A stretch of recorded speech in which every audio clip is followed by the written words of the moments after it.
তাহলে দেখেন কত বড় নষ্টর ঘরের নষ্ট। ওরা যে আমার নামে গান বাড়ি করছে মাজার পূজারি দিয়ে, আমরা কি মাজার পূজা করি? সিন্নির নামে সিন্নির দলই মাজার পূজারি, মাজারে কি আর সেজদা করি? তাহলে যারা আমরা মাজার পূজারি কহেরার জন্মের মধ্যে দোষ আসেনি, হুদাহুদি মিথ্যা অপবাদ দেয় আমরা রে। আমরা বন্ড, আমরা মাজার পূজারি। একটা ছবি ছাড়লে, একটা লেখা দিলে নিচে লেখা মাজার পূজারি।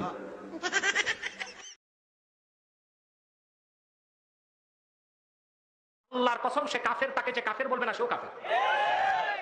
কারণ মিলাদুন নবীর অস্বীকার তো রাসূলুল্লাহর রিসালাত অস্বীকার, ঠিক কিনা?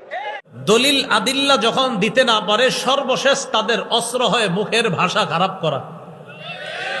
দেখবেন যখন দলিল আদিল্লা দিতে পারবে না, তখন বলবে আপনার মুখের ভাষা টাষা খারাপ করে বলবে অমুক রাই থেকে এই সেই, তখন আপনার উল্টা পাল্টা এমন এমন শব্দ বলে যেগুলো আমি মাইকেও বলতে পারতেছি না, এগুলা এখনো রেকর্ড ভিডিওতে আছে। কি বলে? যখন দেখে দলিলে পারবে না, তখন মুখের ভাষা এত কঠিন পর্যায়ের খারাপ করে। আমি চিন্তা করি আসলে এরকম আহলে হকদের বিরোধিতা যারা করে তাদের মুখের ভাষা অশালীন কেন হয়, অশ্লীল ভাষা কেন বলে? তখন ইতিহাস তালাশ করে দেখলাম বেদাতের আবিষ্কারক যেই মৌলবী, এই মৌলবীর মুখের ভাষা ছিল খারাপ, তাই বর্তমান প্রজন্মর বেদাতি যারা হয় তাদের মুখের ভাষা হয় খারাপ।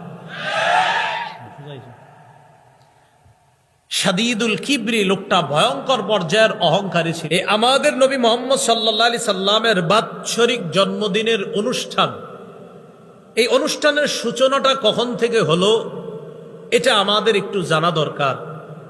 আমি কিন্তু একবারও আপনাদেরকে কিচ্ছু কই নাই যে এটা আপনারা কি করবেন না করবেন, আমি খালি কইলাম কোত্থেকে শুরু হয়েছে একটু জানবো আমরা।